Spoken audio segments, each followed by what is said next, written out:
हमने हमारा एक सेकंड चैनल शुरू किया है जिसका नाम है बिल्ड भारत। और इस चैनल के ऊपर हमारे देश में जो इंफ्रास्ट्रक्चर, जो डेवलपमेंट और जो गवर्नमेंट पॉलिसीज़ या स्कीम्स होती है उसके डिटेल्स मैं आपके साथ शेयर करता हूँ। और उससे कनेक्टेड जो कंपनीज उसमें इन्वॉल्व होती है उस प्रोजेक्ट की, उनके नाम भी मैं आपको प्रोवाइड करता हूँ उस प्रेजेंटेशन में। तो अगर आप इंटरेस्टेड हो तो हमारा जो ये सेकंड चैनल है बिल्ड भारत, इसको आप ज़रूर सब्सक्राइब कर लेना।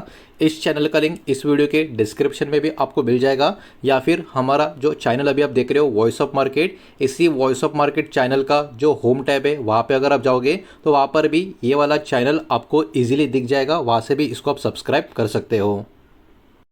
तो चलिए आगे बढ़ते हैं हमारे आज के दिन के इस पहले वीडियो की तरफ। देखिए, एक बहुत ही बड़ा अपडेट, एक बहुत ही बड़ी खबर अभी आती हुई नज़र आ रही है जो एलपीजी सप्लाई को लेकर देखने को मिल रही है। तो वो अपडेट है क्या, वो खबर है क्या, एकदम आसान लैंग्वेज में मैं आपको सब कुछ यहाँ पर एक्सप्लेन करने वाला हूँ। तो हो सके तो वीडियो के साथ अंत तक बने रहिएगा।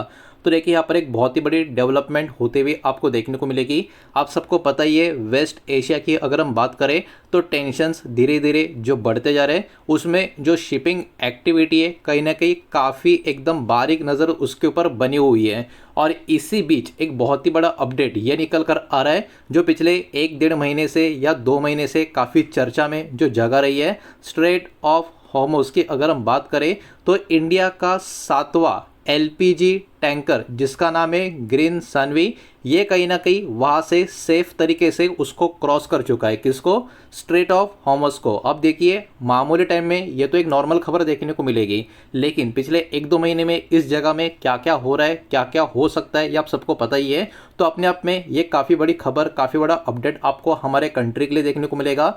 इसके पहले 6 और अलग एलपीजी शिप है वहाँ से ऑलरेडी निकल चुके थे जो इंडिया में सक्सेसफुली पहुँच चुके थे। तो ये अभी का जो शिप है ये 7वां एलपीजी टैंकर आपको देखने को मिलेगा जो हॉर्मुज़ का जो जगह है वहाँ से पार होता हुआ आपको देखने को मिल रहा है, वो भी सेफ तरीके से।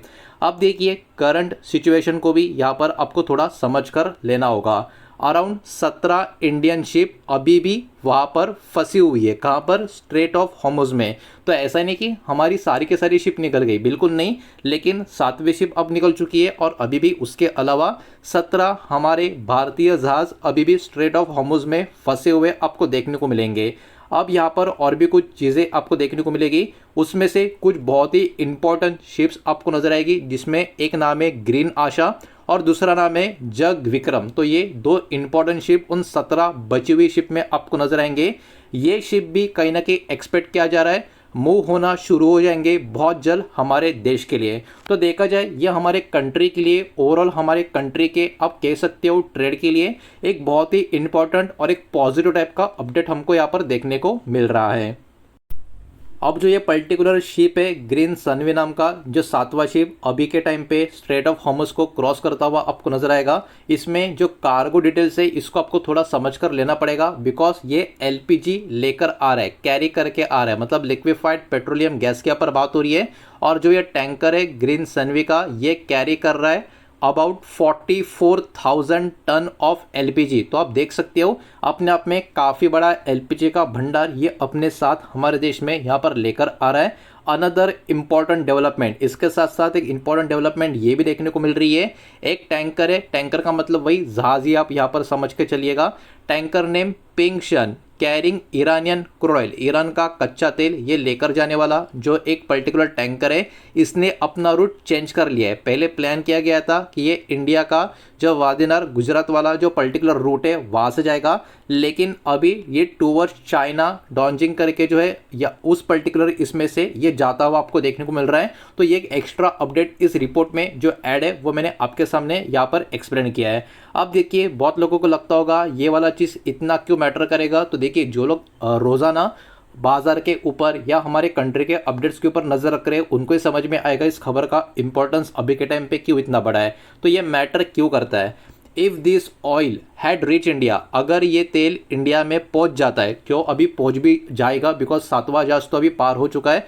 तो ओवरऑल अगर हम बात करें ये कहीं ना कहीं इंडिया का पहला ईरानियन ऑयल इंपोर्ट होगा 2019 से। ये कौन सा? ये अभी जो पिंगशन का जो टैंकर का बात हो रहा है ना, उसकी हम बात कर रहे हैं। तो ये ऑयल अगर इंडिया में पहुंचता है तो कहीं ना कहीं 2019 से ये पहली बार ऐसा होगा कि ईरानियन ऑयल इंपोर्ट इंडिया करता हुआ आपको नजर आएगा।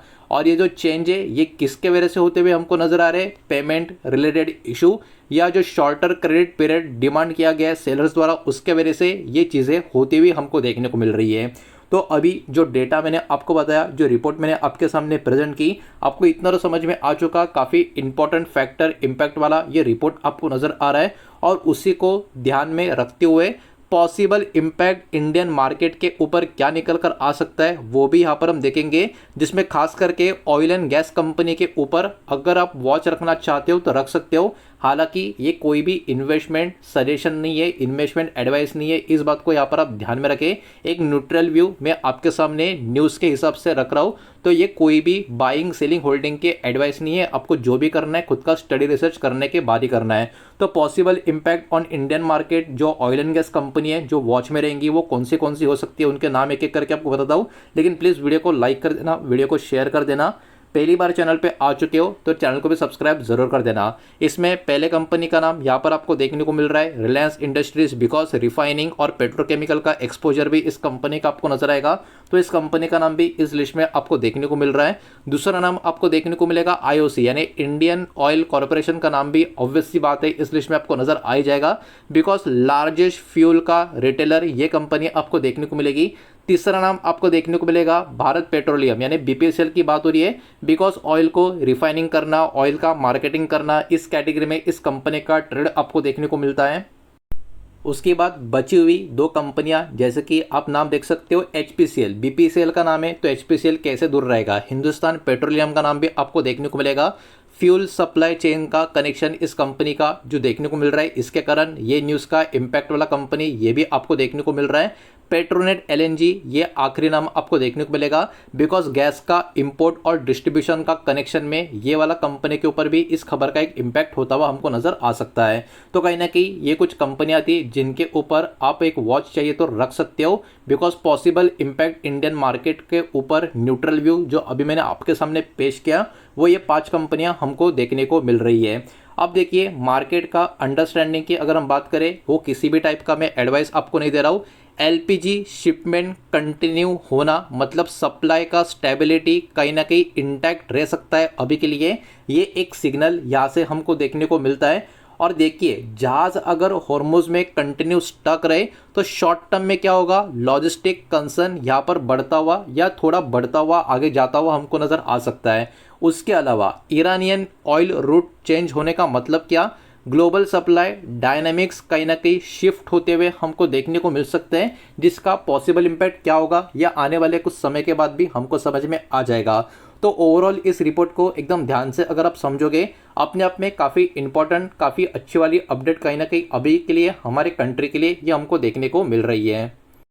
तो मेरे ख्याल से ये अपने आप में काफ़ी इंपॉर्टेंट डेटा जो मैंने अभी आपके सामने प्रेजेंट किया है, और मुझे लगा कि आपके सामने प्रेजेंट करना काफ़ी ज़रूरी भी है। लेकिन जो भी कंटेंट, जो भी इस वीडियो के माध्यम से डेटा मैंने आपके साथ शेयर किया है, ये only for news and educational purpose के लिए, इस बात को भी यहाँ पर आप ध्यान में रखें। कोई भी बाय और सेल का रिकमेंडेशन मैं आपको नहीं दे रहा हूँ। मार्केट का जो इम्पैक्ट है डिपेंड है बहुत सारे मल्टीपल ग्लोबल फैक्टर्स के ऊपर। उम्मीद करता हूँ ये वाला वीडियो आपको समझ आया होगा, पसंद आया होगा, तो वीडियो को लाइक करें, दूसरा शेयर करें। पहली बार चैनल पे आ चुके हो तो सब्सक्राइब भी कर देना, और कोई भी स्टॉक में निवेश करने से पहले खुद की स्टडी रिसर्च जरूर करें, फाइनेंशियल एडवाइजर की सलाह जरूर ले। मिलते हैं नेक्स्ट वीडियो में, धन्यवाद।